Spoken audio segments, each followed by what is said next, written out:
Repaso nada más tantito lo de la vez pasada porque son cosas que a mí me han hecho reflexionar y que las tengo presentes, ¿no? Lo que decía esta chica, que cuando muere su padre ella se acuerda y que descubre esto: si te busco afuera, tu ausencia me aplasta. Si te busco aquí dentro, papá, tu presencia me desborda, ¿no? Que decimos, bueno, si al que se fue lo buscamos fuera y vemos todo lo que él hacía, que ya no hace, donde él estaba, que ya no está, si vemos todo eso, realmente nos aplasta, ¿no? La ausencia. Sin embargo, si miramos adentro la experiencia que tuvimos de relación con él, etcétera, tenemos una presencia real, no del cuerpo, sino de la persona. Por otro lado, la otra reflexión que hacíamos es reforzar un vínculo de intimidad con el misterio. O sea, la muerte es, creo yo, el misterio más grande que vivimos los humanos por esa capacidad que tenemos de reflexión, y al reflexionar sobre ese tema no encontramos algo que sea coherente, ¿no? Luego veíamos que estamos en una sociedad tanatofóbica, o sea, una sociedad que el tema de la muerte lo oculta, igual que el de la enfermedad. Preferimos decir, te vas a curar, estás bien. Aunque nos hayan dicho, le quedan muy pocos días, está en lo último, en vez de decirle, oye, ya te vas a ir del cuerpo, tu cuerpo se va a acabar, hay algo que me quieras decir, hay algo que quieras que hagamos, hay algo que podamos pensar juntos. En vez de eso, como que vamos como en ese proceso más negacionista, ¿no? Luego que decimos, bueno, tenemos que aprender a sostener esto que les decía de que la emoción se quede en el cuerpo, para sostenerla, sostener el dolor para evitar el sufrimiento que se causa con todos esos pensamientos inadecuados. Luego que también las emociones desagradables, como son la ira, el enojo, pues tienen una finalidad, tienen una utilidad, ¿no? Por ejemplo, la tristeza nos hace lentos y para estos procesos ser lentos es lo mejor. La lentitud, el ir despacio, ¿no? Ese estar cabizbajo, como nos pone la tristeza, es bueno porque nos hace entrar en esa interioridad, ¿no?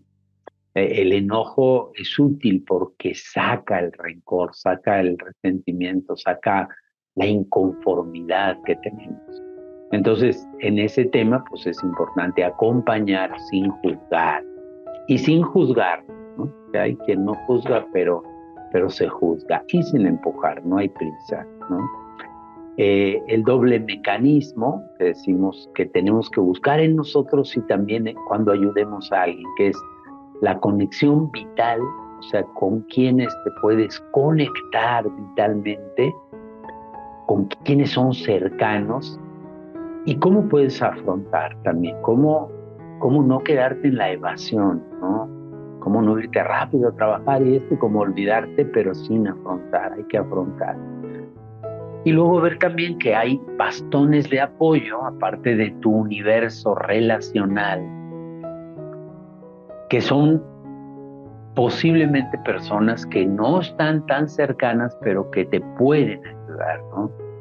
Algún compañero de trabajo, algún amigo, alguien que no está tan involucrado, que le duele, pero que no le duele como a ti y que puede ser un gran bastón de apoyo en el momento de las pérdidas, ¿no? Entender también que hay otros duelos que no hemos elaborado, ¿no? Otros que concurren, que a veces se dan juntos, ¿no? Y que hay duelos también acumulados. Por eso hicimos el otro día ese currículum de pérdidas, porque pues es importante también darnos cuenta de que un duelo desata, despierta cosas que estaban dormidas, pero que son nuestras también. Y luego, esto que ya no lo expliqué bien, pero bueno, aprovecho para explicarlo hoy, que a veces por querer ser empático y entender el dolor del otro, entramos en sobreempatía.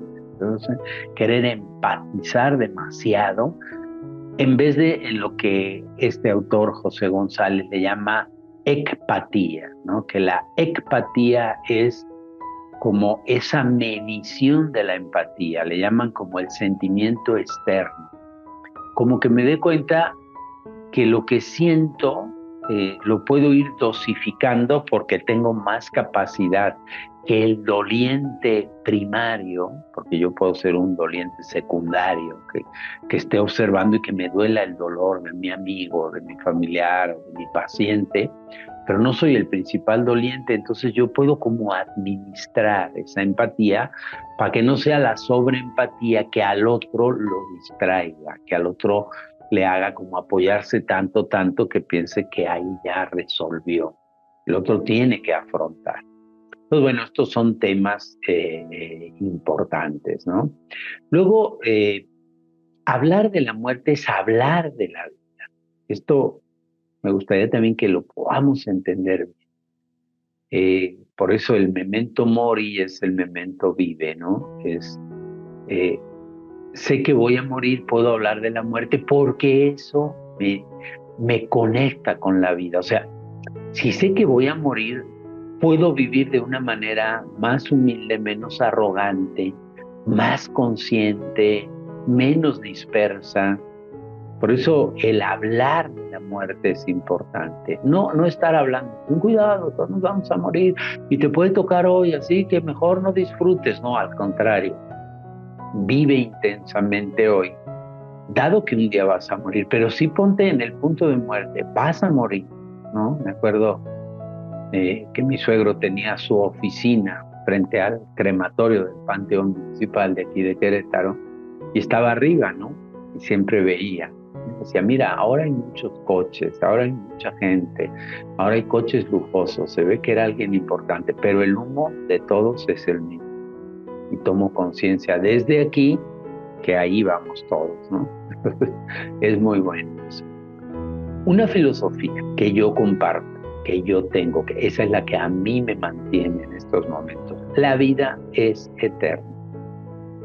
El nacimiento y la muerte son dos momentos de la vida del cuerpo, pero la vida en sí es eterna. Ahora estoy en este cuerpo, antes no sé dónde estaba, después no sé dónde estaré, o sea, no sé la forma, pero sí sé que la vida es eterna, ¿no? Ese es un saber espiritual, personal, no se trata de una creencia, se trata de decir, para mí así es. No es de, debo creer eso. En realidad lo creo, ¿no? Entonces, en realidad es como, ¿cuál es tu experiencia o cuál es tu filosofía con respecto a la muerte? Hay muchas creencias generalizadas que no son nuestras. No, la vida es esta y luego la eterna y luego lo otro y luego nos lo han enseñado, pero no nos lo creemos realmente. Lo importante es, bueno, ¿y tú qué te crees? Y eso que te crees, ¿cómo te ayuda a vivir la plenitud en este cuerpo en el que estás? Y luego, pues lo que decíamos en la otra frase, hay que robustecer esa alianza con lo misterioso. O sea, hay que saber que todo esto es místico, todo esto es misterioso, todo esto no es una verdad científica ni absoluta. Hasta el momento la muerte sí es una verdad científica, todos morimos. Pero ¿qué pasa después de la muerte? ¿Qué pasó antes del nacimiento o de la gestación? Eso no es científico, eso es experiencial.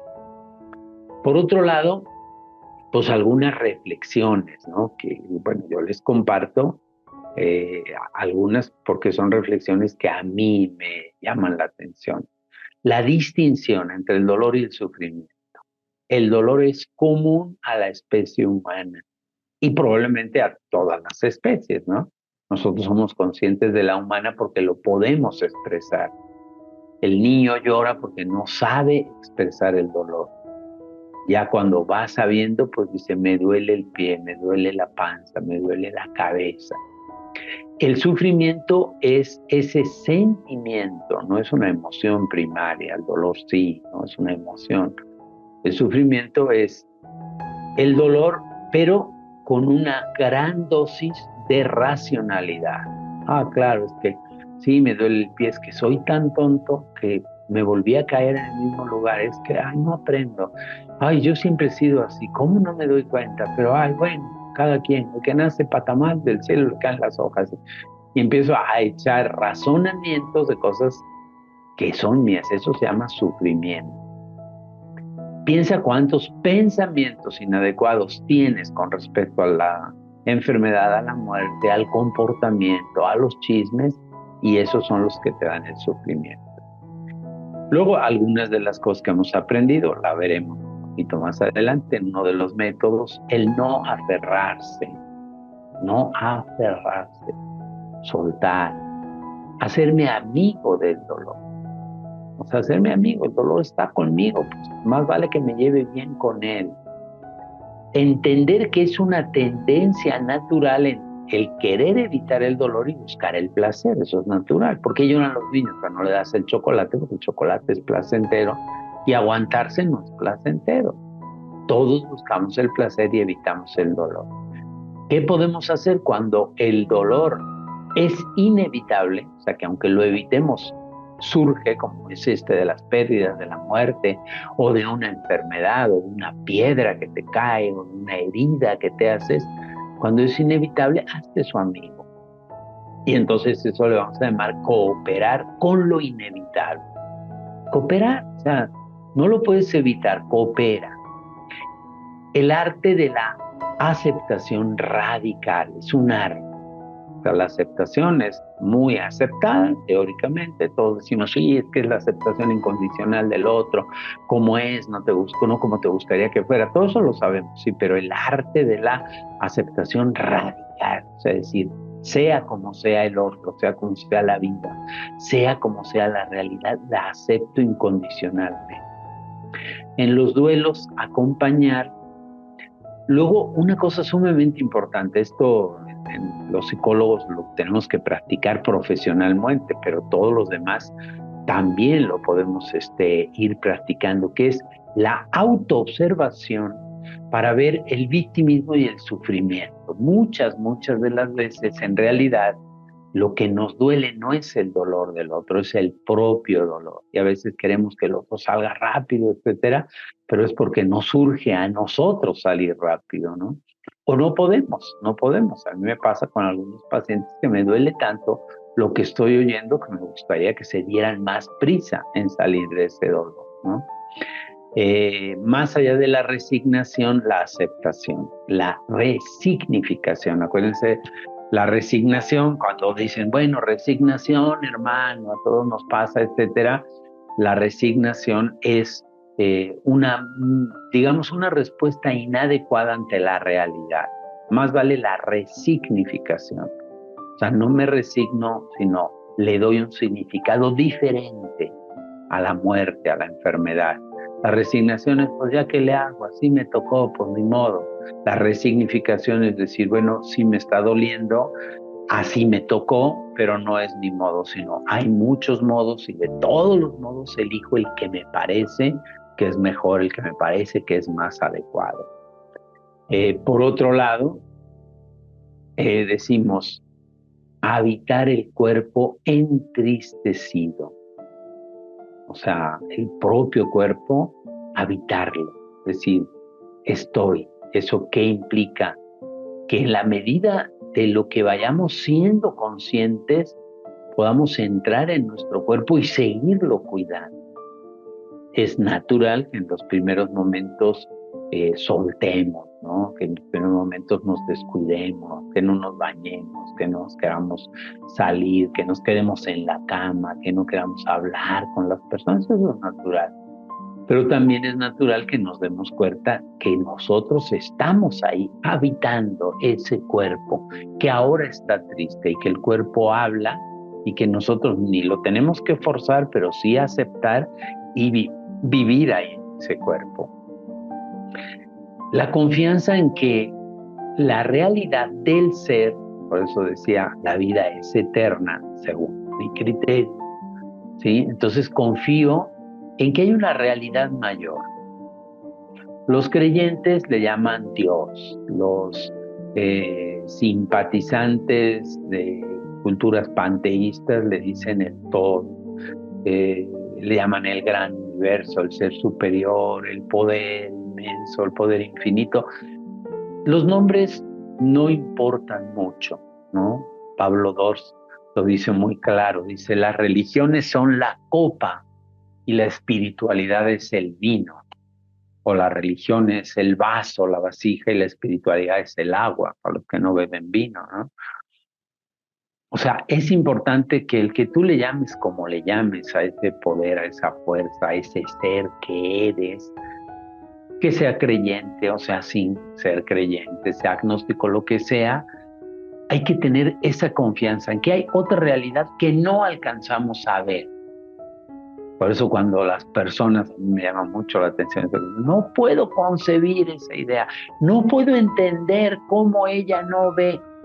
Yo cuando me dicen eso en terapia siempre digo, efectivamente, a ver, repítelo, no puedo entender, repítelo, dilo más fuerte, no puedo entender. O sea, tú no puedes entender, lo cual no quiere decir que no sea real para el otro o que el otro no lo entienda o que el otro no lo quiere. Tú en este pequeño cerebrito no lo puedes entender, pero hay una realidad expansiva que se llama universo, multiverso, que es mucho más grande.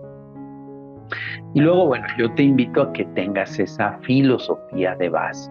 Yo ya te dije la mía, la vida es eterna, el nacimiento y la muerte son dos etapas del proceso del cuerpo. Los padres, de hecho, es otra cosa que me consuela muchísimo, los padres engendramos el cuerpo y educamos el cuerpo, entrenamos el cuerpo de los hijos. Primero para que aprenda a comer, para que aprenda a expresar, para que se mueva, para que aprenda a gatear, para que camine, para que hable, para que coma, para que aprenda, para que vaya a la escuela. Bueno, un montón de cosas. Eso es lo que entrenamos, pero no somos dueños del ser. Tu hijo vino a vivir su propio camino, su propia experiencia, y tú no la puedes vivir por él. Igual como tú estás viviendo tu propia experiencia que no es la que soñaron tus padres. Por eso es importante también tener esa filosofía de base, esa filosofía de vida que nos va dando un sentido a cada quien y que es un sentido individual. El sentido se lo otorgamos nosotros a la vida. Esa es otra creencia que tengo. No que la vida en sí tenga o no sentido. ¿Qué sentido puede tener para esa madre que acaba de perder a su bebé? ¿Qué sentido puede tener levantarse el día de hoy? Cuando todos los días se levantaba, se sacaba la leche, le daba, y ahora no está el bebé. ¿Qué sentido? Eso es un sinsentido, sí, pero tú le puedes encontrar un sentido a decir, bueno, él vino a vivir una experiencia y la vivió. ¿Qué me enseñó ese niño? ¿No? Y de repente te enseñó a lo mejor a querer también a tu pareja, a respetar a tus seres queridos, a ver la realidad de otro modo. A lo mejor cambiaste muchos hábitos desde que te enteraste que estabas embarazada. En fin, todo eso es lo que vino a hacer el otro. Y muchas cosas no las sabremos nunca que vino, pero el que tú le vayas encontrando el sentido, esa es tu filosofía de base. Entonces, podemos decir que hay básicamente un abordaje tradicional, que es el que, bueno, se le adjudica mucho a Elizabeth Kubler-Ross, esta doctora por ahí en los años 40, 50, y que ella descubrió y trató muchísima gente, ¿no? Por ahí hay algunos documentales, algunas películas de ella, si ponen su nombre, pues los van a encontrar. Bueno, que están muy interesantes saber cómo ella fue pionera en tratar con la pérdida, con la enfermedad, con la etapa terminal de las personas, ¿no? Ella decía, y con ella muchísimos autores que han estudiado la tanatología, el duelo, etcétera, que había básicamente entre 4 y 6 etapas, ¿no? La primera, la negación. Oye, te hablo para decirte que tuvo un accidente fulanito y falleció. Y lo primero que, no puede ser, no creo. ¿Cómo? Digamos que esa es la negación física, ¿no? El decir el no. Pero luego hay una negación que es más emocional, que es todo eso que en nuestra cabeza, el rum rum de decir no puede ser, despertarnos sin buscar al otro, el no creernos que el otro no está.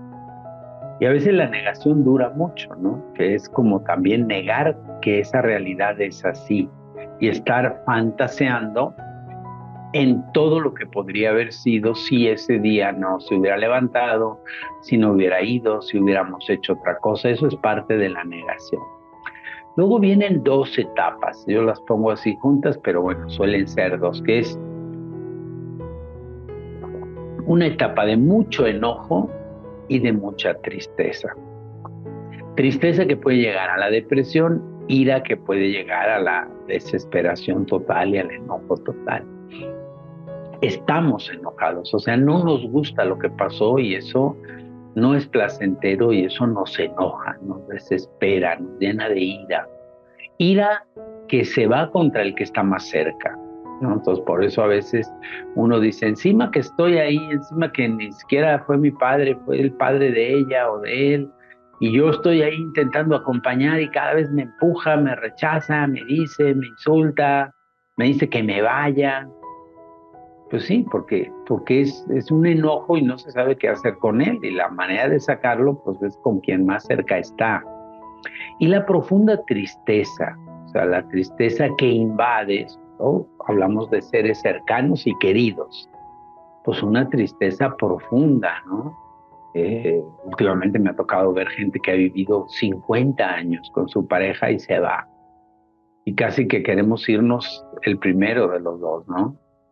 Es muy duro haber vivido tanto tiempo, tantas costumbres, incluso discutir todos los días juntos y ya luego no tener con quién pelear, ¿no? Todo eso es complicado.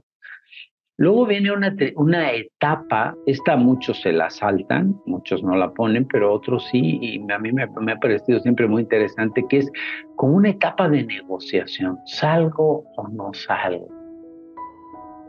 Ya no siento tanta tristeza, pero resulta que socialmente sí siento tristeza porque las hermanas o los hermanos de mi marido, si me ven contenta, piensan que a mí me vale, que yo no estoy. Si me ven salir con alguna otra pareja, piensan que yo ya la tenía desde antes. Y entonces es esa negociación entre, pareciera que ya no es tanto el sentimiento, pero de todos modos hay como una manera de disimular, de tenerlo. Por eso se llama de negociación, ¿no? Que es como le entro o no le entro, ¿no? Voy al trabajo, medio voy, si ya voy estoy muy contento, unos me critican porque me dicen que pronto se me olvidó, otros me aplauden porque dicen, bueno, qué bueno que te integraste. Yo mismo no me siento bien ni de una manera ni de otra y estoy como en esa etapa, como si tuviera que decidir cómo estar, en lugar muchas veces de darme cuenta de cómo estoy, o sea, de tomar conciencia de mis emociones. Y luego viene una o dos etapas, que son la aceptación y la integración, que obviamente es cuando ya las otras etapas pasan.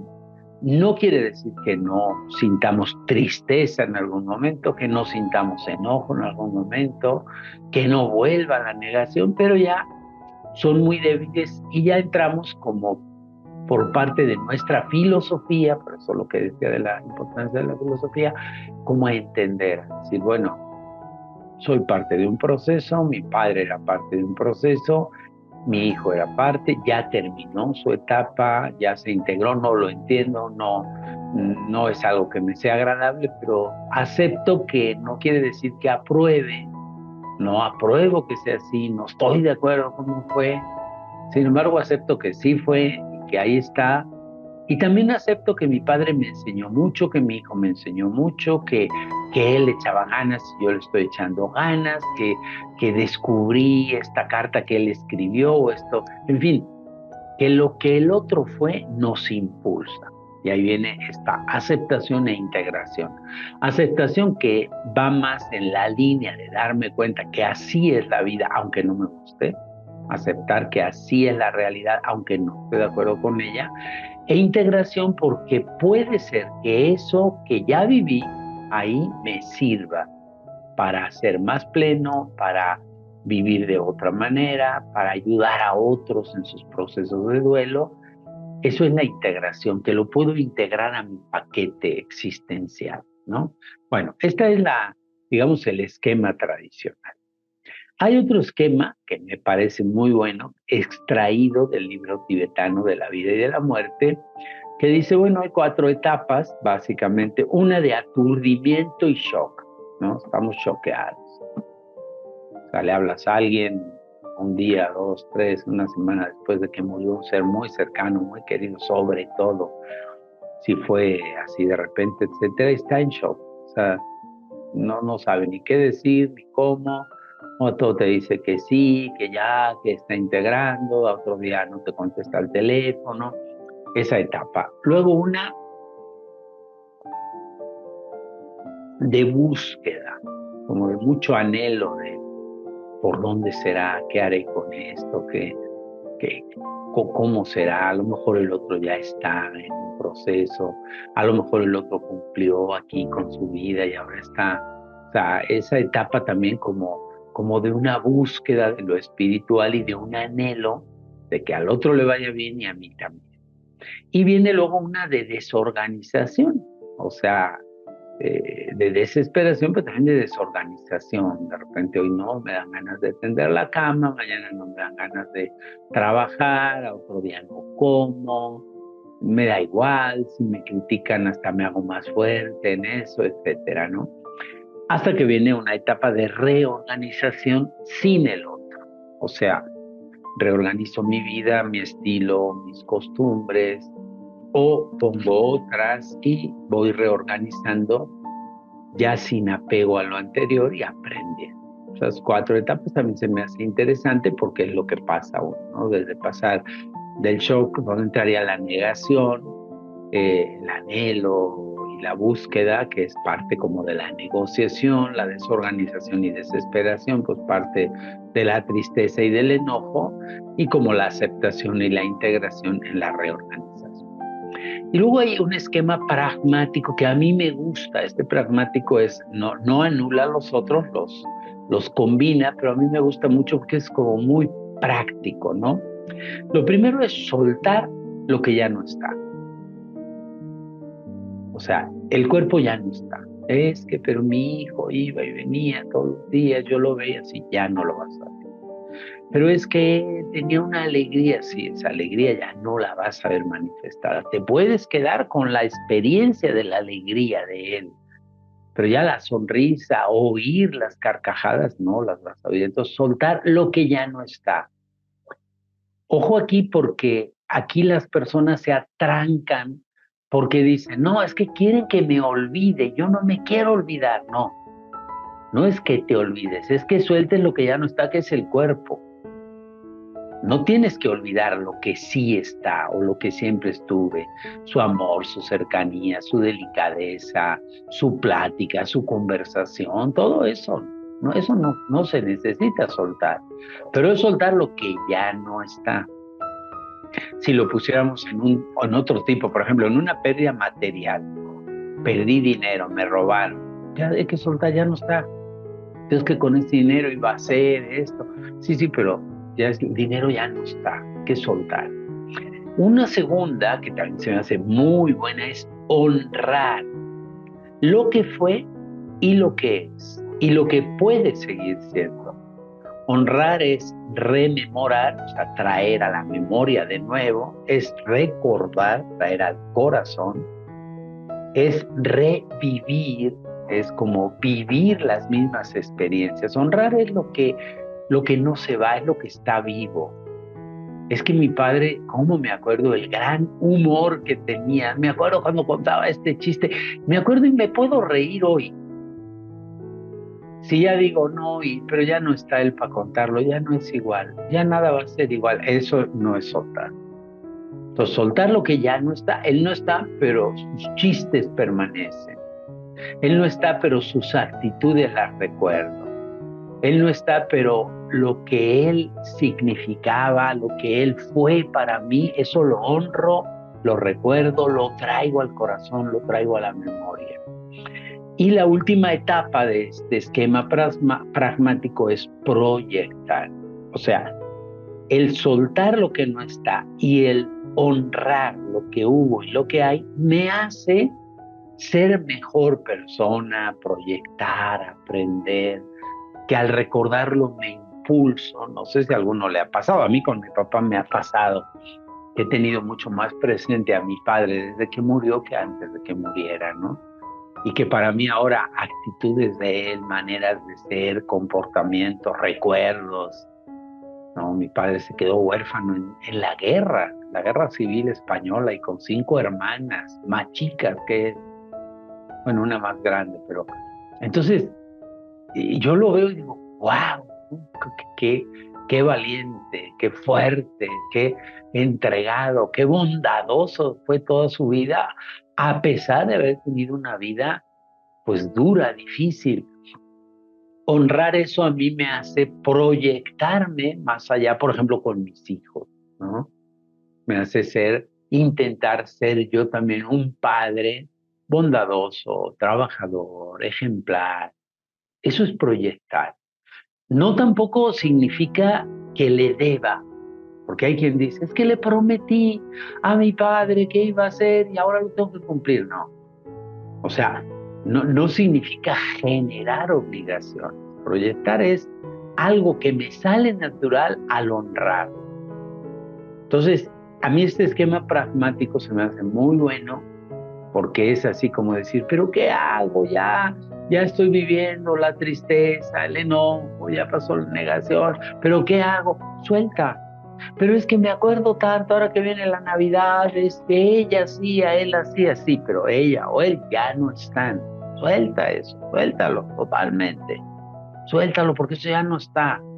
Pero entonces, ¿qué me olvido? No, recuerda, rememora, cuenta historias, ¿no? Por eso del Día de Muertos o incluso el día de Navidad, un día de decir, ¿se acuerdan cuando estaba lo que hacía? ¿Se acuerdan cuando venían los que han ido por ejemplo, allá a la Langacha, a la musicoterapia? ¿Cuántas veces nos acordamos de mi suegro, no?